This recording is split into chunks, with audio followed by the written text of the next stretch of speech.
Et si le passé, que l'on croyait définitivement relégué aux archives, se révélait soudain l'arme la plus redoutable de la politique européenne contemporaine? Ce n'est plus une intrigue romanesque, mais la réalité qui secoue aujourd'hui l'Europe et la Russie. Une vieille affaire d'or, de guerre et de dette ressurgit, mettant à mal la fragile paix des mémoires collectives. Pendant des décennies, l'Europe a préféré refermer certains chapitres gênants. On imaginait qu'enterrer les histoires embarrassantes garantissait la stabilité, éviter d'irriter d'anciennes blessures et préserver la confiance fragile entre nations. Mais voici qu'une question oubliée depuis plus d'un siècle, la restitution de l'or roumain, refait surface et s'impose avec une violence inédite. Comment ce dossier, longtemps jugé marginal, devient-il aujourd'hui le foyer d'une tension aussi brûlante? Pourquoi Moscou a-t-elle opposé à la récente requête roumaine un refus cinglant, sans offrir la moindre ouverture? Derrière cette réponse inflexible se cache bien plus qu'un litige financier. C'est tout le passé du XXe siècle qui menace d'être rouvert, pièce par pièce, au risque de faire vaciller des légitimités bâties avec peine. Ignorer la mémoire coûte parfois plus cher que l'or lui-même. Réputation, influence, équilibre. Chaque pays est contraint de confronter son passé, car aucune affaire ne demeure éternellement enfouie. Toute tentative de manipuler l'histoire pour gagner du terrain aujourd'hui peut déclencher un retour de flamme, et ce danger, à Bruxelles comme à Moscou, n'a jamais paru aussi palpable. Car une question obsédante demeure. Pourquoi rouvrir ce dossier maintenant? Et jusqu'où ce jeu risqué avec la mémoire collective peut-il conduire l'Europe? L'affaire du Trauerfeuilleton, du trésor roumain, n'est que la partie visible d'un immense iceberg mémoriel. Ce n'est pas qu'une querelle d'or, c'est le révélateur d'un basculement géopolitique où le passé devient un levier dévastateur. Remontons 100 années en arrière. Pourquoi, au cœur de la Première Guerre mondiale, la Roumanie a-t-elle confié son trésor à la Russie? Nous sommes en 1916. Le pays se retrouve acculé, pris entre l'effondrement politique et l'avancée inarrêtable des armées ennemies. L'État roumain vacille, menacé de disparition pure et simple. Dans ce contexte, une décision s'impose: mettre à l'abri tout ce que la Roumanie possède de plus vital, son or, ses archives, les joyaux de la couronne, des reliques inestimables. Destination: la Russie, alors alliée solide sur le front de l'Est. Ce transfert n'est ni une fuite précipitée, ni un geste de panique. C'est un choix stratégique, mûrement réfléchi. Un acte de confiance en l'Alliance, un pari sur la solidarité face à l'adversité. Il ne s'agit en aucun cas d'un abandon ou d'une cession définitive.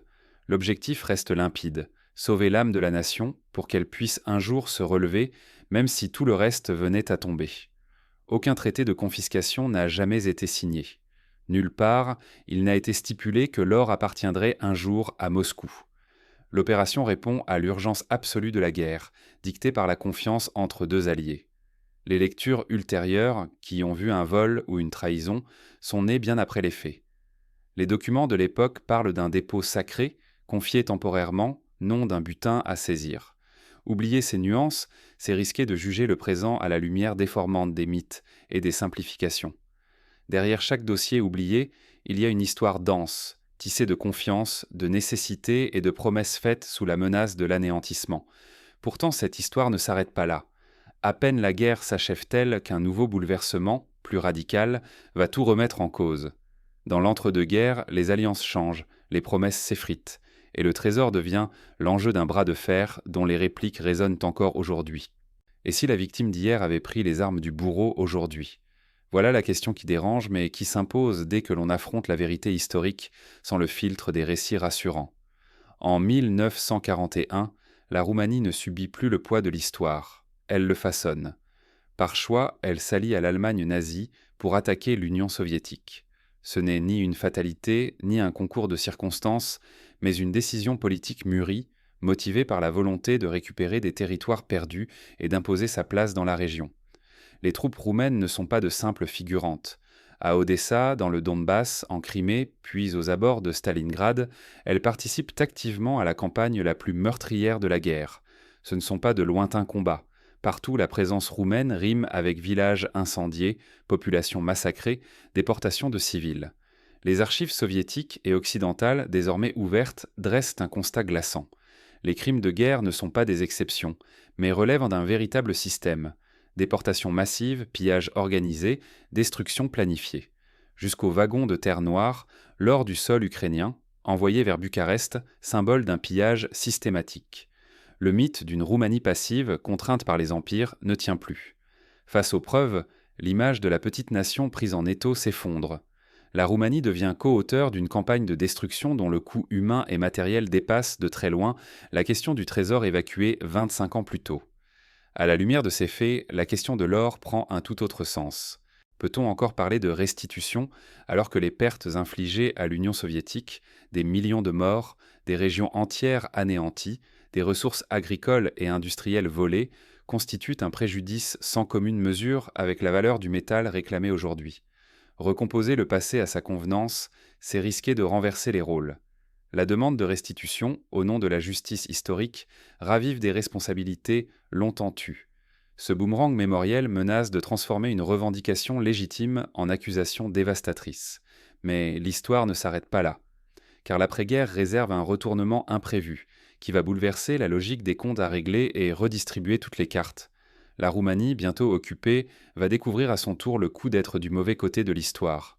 Un nouveau chapitre s'ouvre, où victimes et bourreaux échangent à nouveau leurs masques. Quand le créancier décide d'oublier et que le débiteur transforme cet oubli en atout, tout vacille. Nous sommes en 1949. L'Union soviétique survit à la guerre la plus sanglante de son histoire. Près de 27 millions de morts, des villes rayées de la carte, une économie anéantie. Pourtant, le Kremlin s'apprête à commettre un acte presque inimaginable.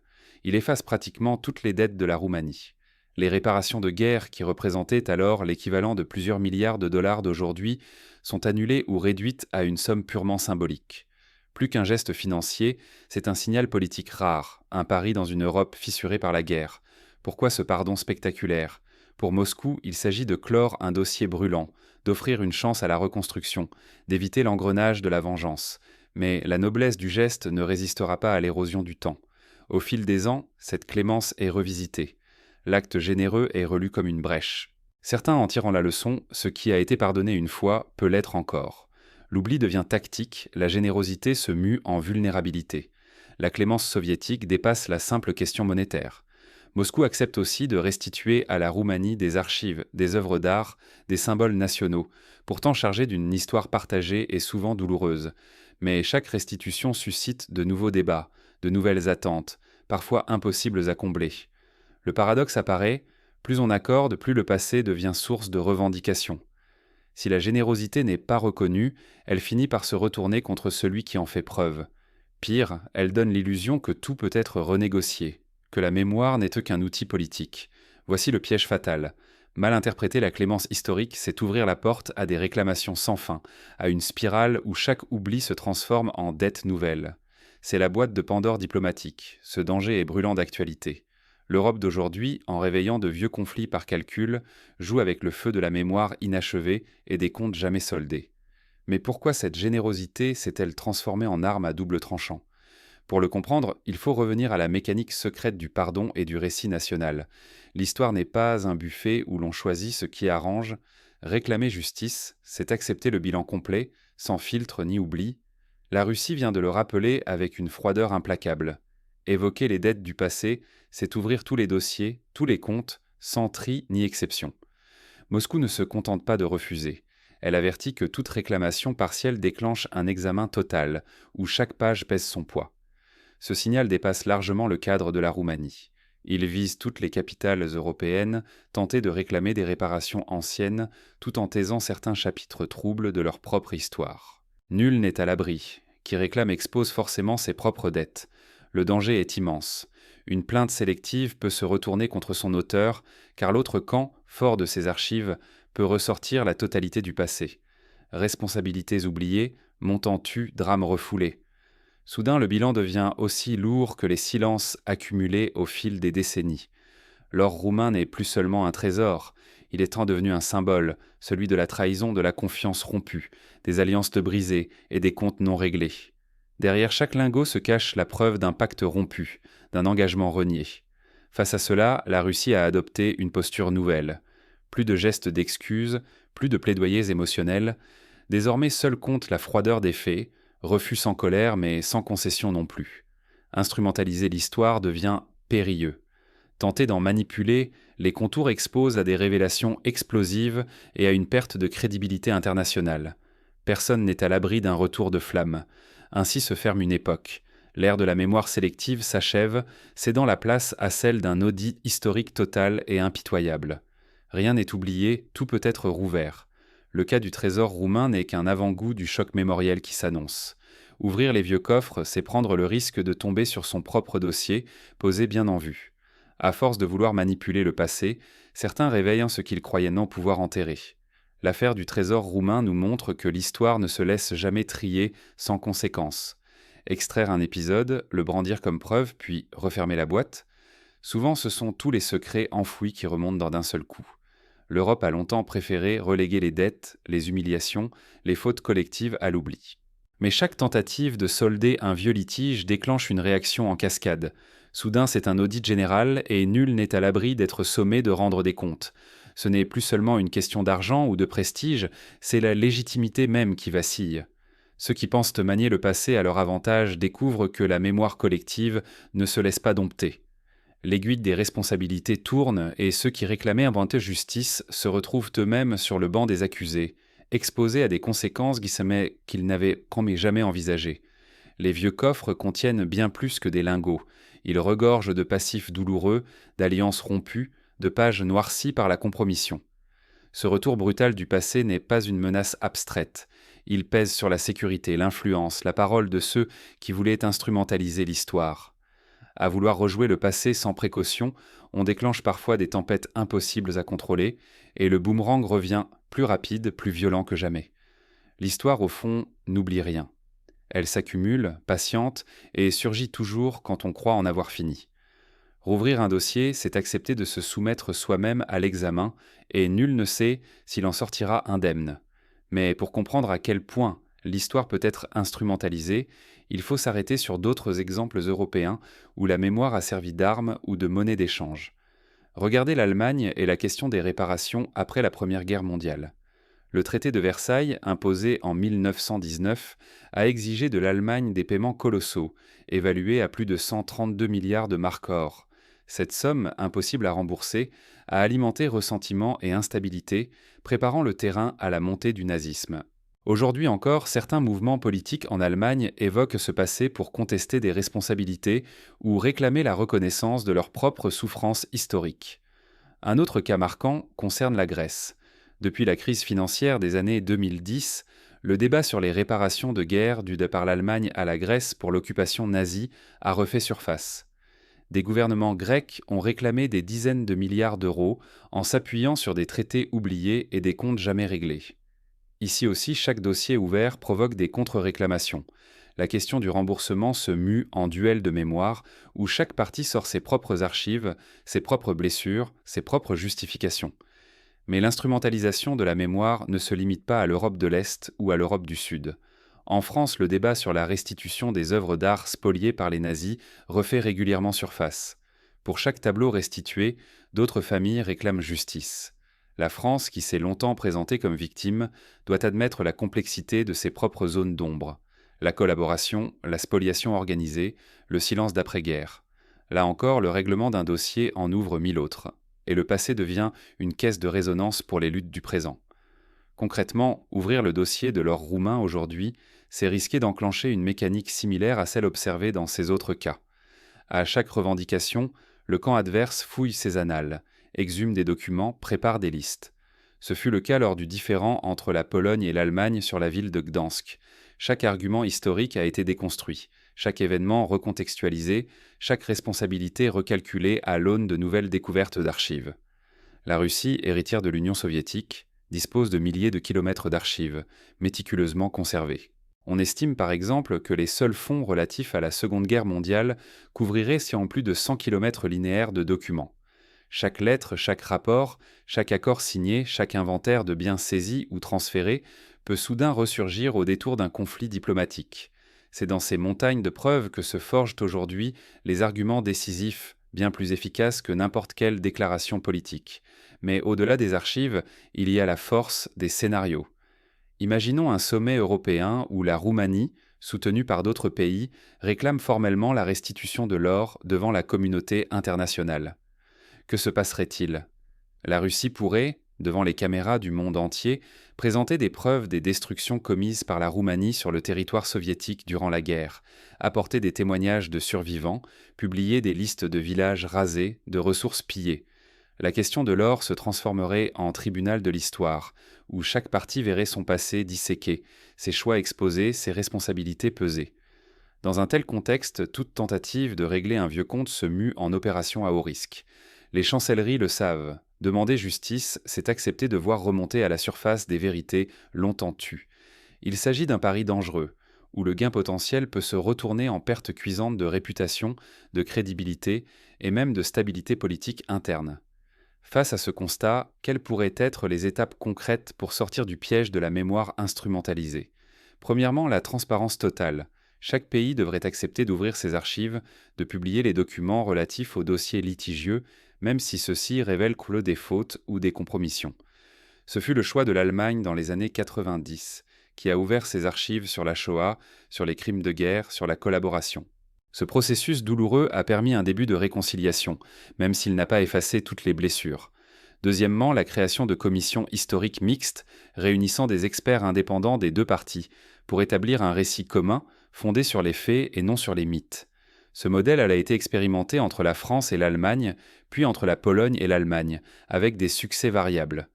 Bien sûr, le risque demeure que chaque camp tente d'influencer les conclusions, mais l'existence même d'un dialogue ouvert représente déjà un progrès.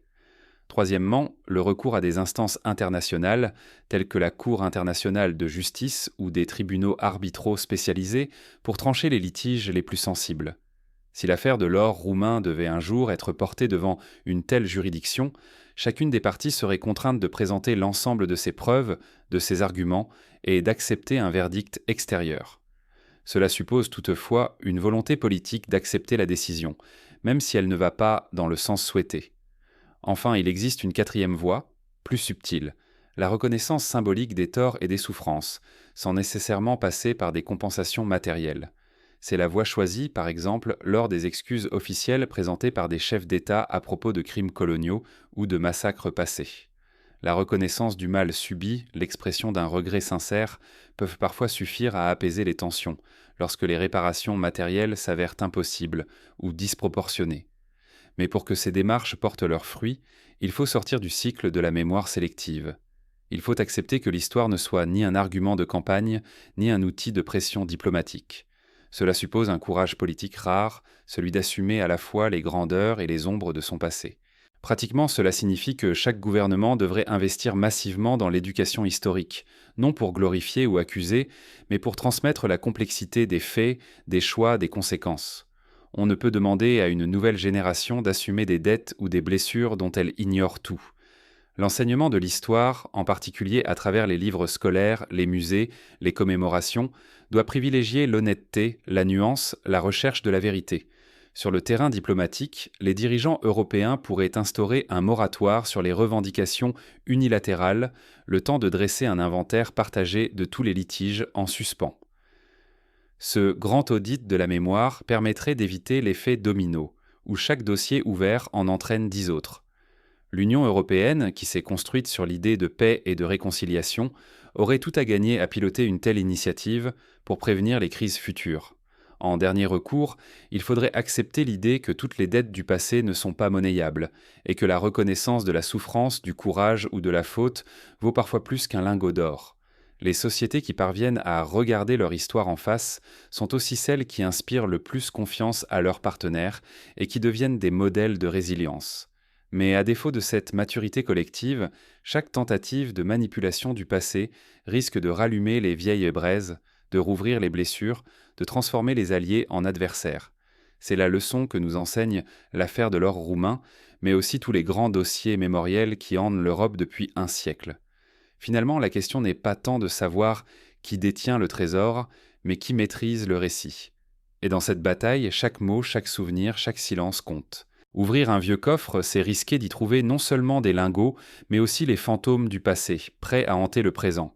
Alors, la prochaine fois qu'un pays réclame justice au nom de l'histoire, souvenez-vous, réclamer, c'est aussi s'exposer. Dans le grand tribunal de la mémoire européenne, nul n'est assuré de sortir indemne, et parfois la seule victoire possible est celle de la vérité, aussi inconfortable soit-elle.